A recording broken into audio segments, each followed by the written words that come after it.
Hey guys, so today we have a video like this. I usually see YouTubers posting on Twitter like, hey guys, I lost my voice, I'm not gonna be filming a video, and then I'm just like, the show must go on, like tea still happens, I'm still gonna talk about it, okay? Even when I sound like a whole different human being. I feel like if you like switched off the like visuals, you'd be like, that's a whole completely different human being.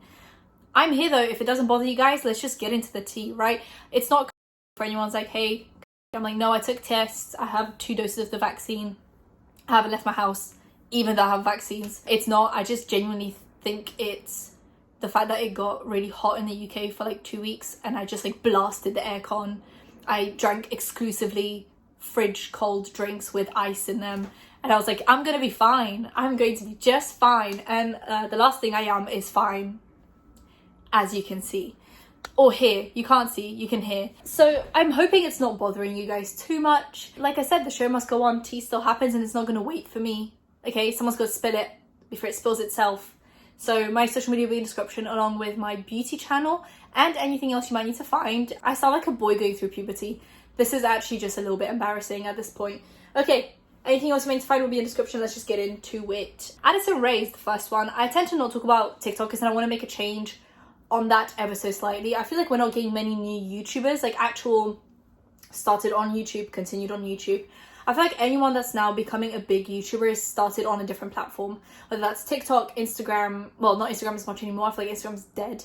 Like, it has actually just died a slow and painful death. I watched it essentially just like die off. But I think TikTokers are now becoming the new YouTubers, right? Like, it's very difficult to say if they're TikTokers or YouTubers when they have more subs than a lot of like traditional YouTubers, if that makes sense. Like Bryce Hall's on like 3 million subs. That's more than most people that started out on YouTube. That's more than me, and I started out on YouTube, not TikTok, not any other platform. So are they TikTokers? Are they YouTubers? Like, what are they? I don't know. And I feel like if I talk about them, that sets me up for the future, where I feel like the future is repeating itself. Just remember when Vine died and all the Viners came over to YouTube, and now the people that we call YouTubers are actually ex-Viners.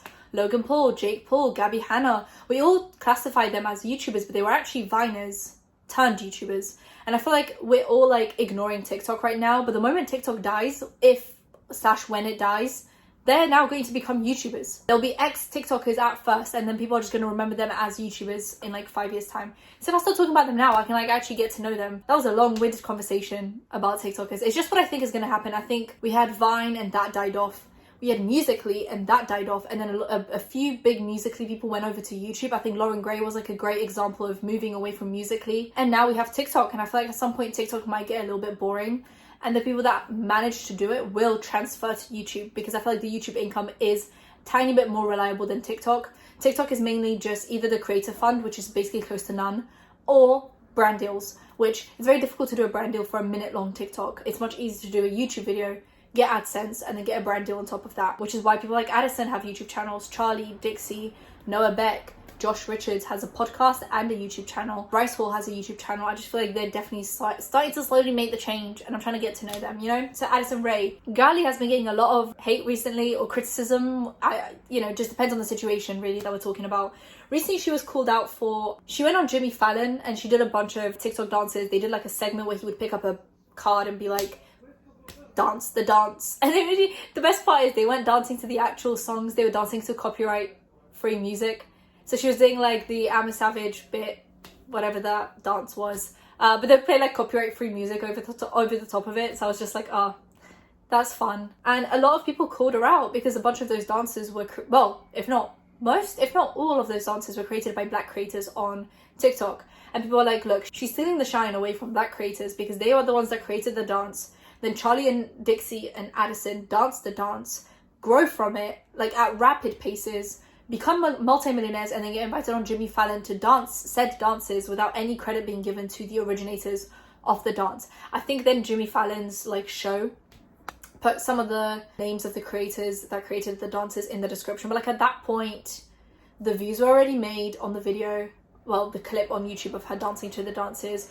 Who's really going into the description to read like, oh, that dance is fun, let me go try and find who it is? They're probably just gonna think, it's probably Addison created that one.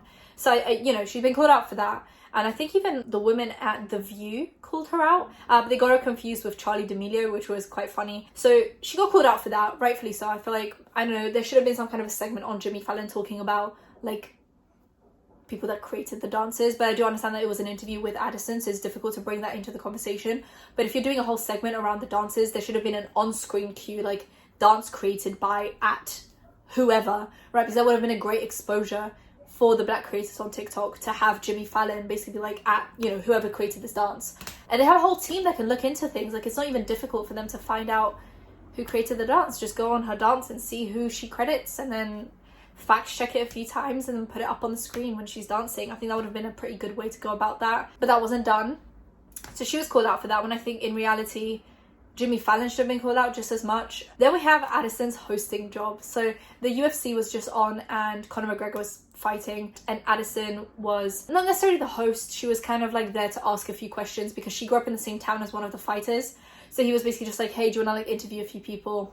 Very relaxed kind of a vibe. And she posted on Twitter this like joke about how she did a 3-month like journalism course in her college, and she was like, and now look at me hosting, you know. And people basically were having a go at her over the fact that there are many people who did a journalism degree or some kind of a degree to do with hosting stuff, and they weren't given this opportunity, but obviously Addison was given the opportunity. Now there are two very different opinions on Twitter. There was one which was she's stealing jobs from people who are actually qualified in this field and are struggling to find a job because people like Addison, no experience, are getting the job every single time. Not because she's good at the job, even if she is, but it's just purely because she's going to grab a much wider audience. But then on the other spectrum of things, there are people saying like, yeah, well, she is going to get the job because if you think about it, some like undergrad student who isn't known on the internet is not going to get the same amount of clicks as Addison Rae. So if they're putting up interviews on YouTube, right, and people see Addison Rae in the thumbnail, like asking questions to people, they might just click on the video to see Addison, and that's going to give obviously UFC and the whole thing a much wider audience. So, you know, people are on both sides of things. I understand both arguments as well. Like, I completely get both sides. There's really nothing much we can do about it. People are going to continue to pick famous people over regular people because this is what gives them clicks, views, and essentially more money. So like, you know, they're getting their money's worth by paying Addison to do this thing because she's going to get their money in return. But it does suck for the people that actually study to do this to not be able to find a job or progress in their career field because there are people just jumping in to the higher positions from the get-go. So people are calling her out, and then she quote tweets that tweet and says, never mind, I just got fired. She didn't get fired. She was never really hired on it anyway. She was just there as like a little friendly gesture, and she questioned a few people, and then, you know, that was that for that. But yeah, people are really upset about it. And then we have Jaclyn Hill. Two very different creators we're talking about here. Jaclyn Hill released a recent launch. So Jaclyn Hill Cosmetics is obviously the child of the controversy that was the lipstick gate situation. But now she hasn't had many scandals to do with her launches. I feel like they're going very smoothly. The reviews are really good. Like, I haven't heard anything bad about her makeup except for, I don't know, like maybe shipping times and delivery times. But that's like understandable for a smaller brand coming out of America to then deliver it to Europe. It always takes a while. So she released, we had the highlighter range, we had the blush bronzer duos, we had liquid lipsticks and lip liners. Those had a really good review system on YouTube. Those are really well reviewed, really well received. And then now she came out with the Rouge Rouge something collection.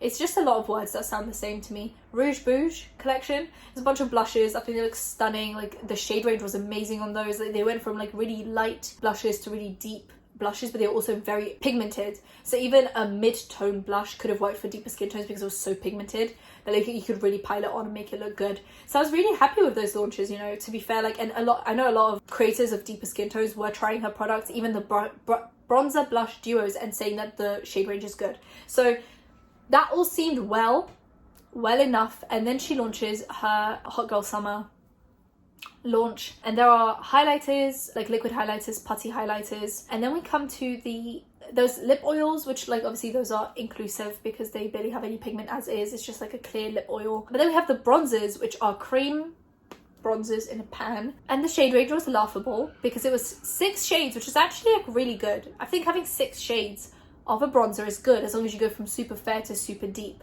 right? You can't have 6 shades that look identical because then what's the point? You might as well just do 3 if you're not going to be inclusive.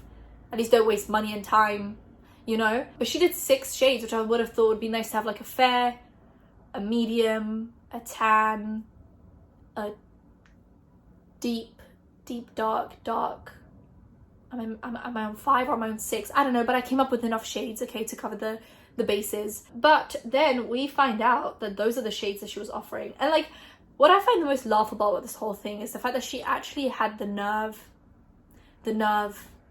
to take a deeper skinned model and put those shades on her and be like, yep, this is fine. Those are highlighters on her, and very ashy highlighters at that. If you're not going to be inclusive, don't waste the model's time. Actually, you know what? I'm glad the model got paid. You know, she came in, she got paid. Fair enough. But also, like, it's embarrassing to put those shades on her and be like, those are bronzers. Those are not bronzers, those are ashy highlighters. I just wish she would have switched out. Oh, sorry, there's not... Wait, hold on. There's not 6 shades, there's 5 shades. I just looked at the picture and I thought there was a 6th stripe and there isn't. That's how little difference I see between them. I think the first shade is fine from the top. The second one is lighter than the first one. The third one, not much deeper than the first one. Those should have been different. Like, at that point, we're already, like, wasting space. Then the fourth one, I think, is a good one. But then the fifth one is just a cool toned version of the fourth one.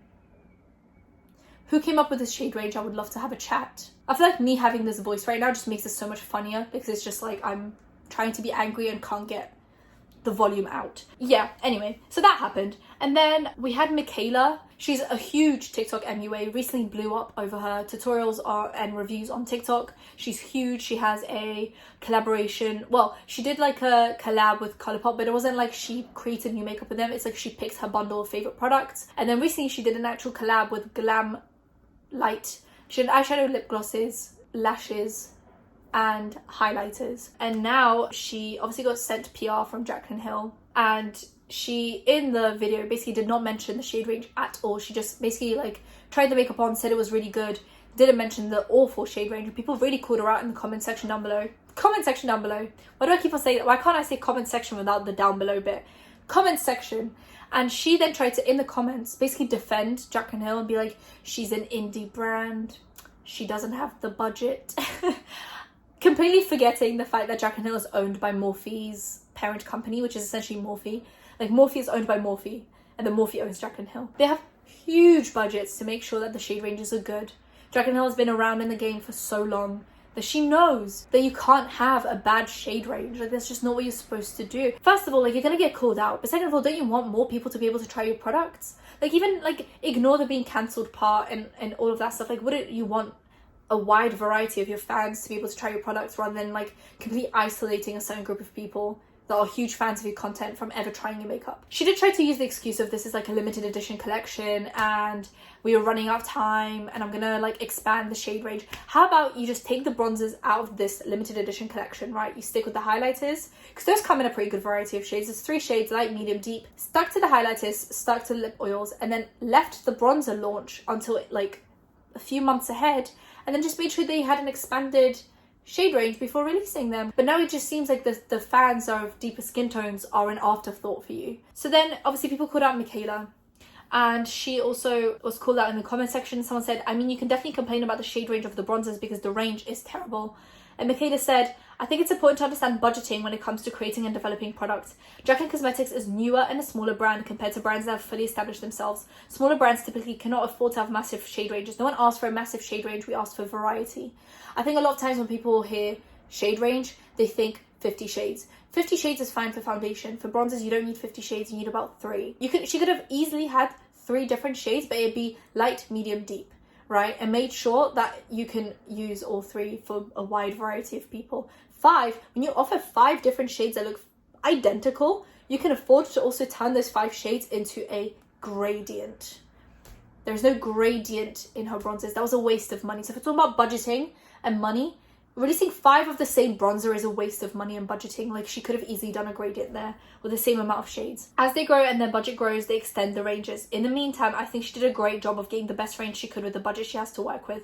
In the future, she mentioned she will be extending the ranges. I think this is really ignorant. However, Michaela did then apologize, and a lot of people did accept her apology. Now, that apology is not for me to accept, but I'm going to read it to you. My comment was incredibly ignorant with 0 excuses. I do believe the shade range is inexcusable, and I wish I had appropriately called it out in my video. Even more so, my behaviour response towards the launch is wildly inexcusable. I 110% respect, recognise and understand the disappointment and anger my comment has brought. I 110% recognise, respect and understand the disappointment and anger my comment has brought. In my attempt to try to rationalise why the shade range was small, I thought maybe it came down to budget, but after hearing all of the feedback, that is surely not the case. Budget will never be an issue here, so there is no excuse. I also thought about the new ABH cream bronzer line, which only has 2 additional shades, but even still, the shade line is far more inclusive overall. 100%. I'm going to show you guys the ABH lineup. I think that shade range for bronzes is chef's kiss, incredible. Like the deep compared to the fair, you can see a gradient, right? With Jaclyn's, you could rearrange them for me and I wouldn't be able to tell you which ones are the fair ones, which ones are the deep ones, because they all look the same to me. I could probably use all of them, like lighter hand, heavier hand. I could get away with all of them. And I'm, you know, and other indie brands with far lesser budgets have successfully put out inclusive ranges as well. While I've looked up to and admired Jaclyn for a long time, I think it's inappropriate of me to ignore that POC are being pushed to the side and not thought of in the launches. And I will call this out again forward. I want change to be made, and going forward I will not be making any excuses for anyone because it is simply not acceptable. Working at Ulta, I witnessed daily POC struggling to find shades that worked for them, and I hated seeing that. So my behaviour in that particular comment is unjustified and I'm truly remorseful. A change is absolutely needed, and I understand that my platform is larger and that I do have every ability to make call outs that can lead to change, and I will do absolutely what I can to be a voice for change from now on. POC deserve to be seen and heard with every launch that is put out there. Thank you for calling me out, and I will not let you down going forward. You have my word. Now, I don't know why I said it like that at the end. That was not the tone intended. Jaclyn Hill then posted, well no, not Jaclyn Hill, Jaclyn Hill Cosmetics then posted a final statement saying, "We would like to address the shade range of our Sun-Kissed cream bronzes. We hear your feedback and recognize that the range is not broad enough. Our vision for Jaclyn Cosmetics is to create an inclusive and diverse brand that is haven for all lovers of beauty. Well, we did not achieve this." That's not their statement, that's my statement. You did not achieve this. To ensure we deliver on that vision, we have partnered with Change Cadet, a diversity, equity and inclusion DEI consulting firm to look at all areas of opportunity within our business and to address our process going forward. We thank you for sharing your feedback with us and want you to know that we are committed to doing better. Jaclyn Cosmetics team. Now, why did it take getting like an actual like Change Cadet to make sure that you have a diverse shade selection? I just don't understand. I really don't get it. I'm gonna be honest with you guys. I'm glad they're doing something about it, but the best option here, in my opinion, would be to push back the launch and make sure you have a wide selection of shades instead of going forward with the launch. Like, she can just release the stuff that she has. Like I said, highlight and lip oils can be released now.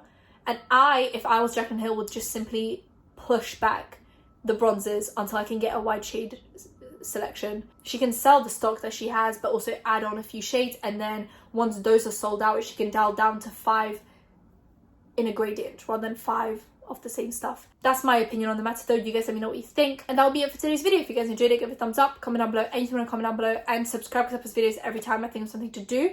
So hit that bell button when that's happening. Social media links and the links in the description. I'll see you in my next one. Bye guys.